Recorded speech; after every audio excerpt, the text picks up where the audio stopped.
اقدر هالعشاء عندكم ما يلزمني. يا زلمة قسم بالله اليوم نمنا على طولنا وارتاحت نفسيتنا شوي. اي والله، وبقبضة هالشبيح هذا حسينا اليوم ان العدالة تحكم.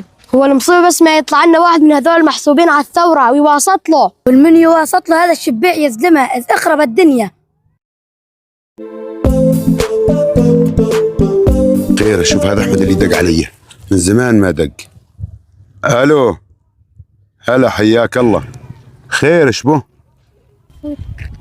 يا رجل؟ ايمت؟ ابشر ابشر، اليوم ان شاء الله ما يبات غير ببيته. ابشر اللي تريده يصير، والله ما سمعت غير الحد اسمع منك. ابشر ان شاء الله جاي ملحة دغري، ولا يهمك ولا يهمك، اليوم ان شاء الله ما ينام غير عندك بالبيت. يا الله جاي ماني.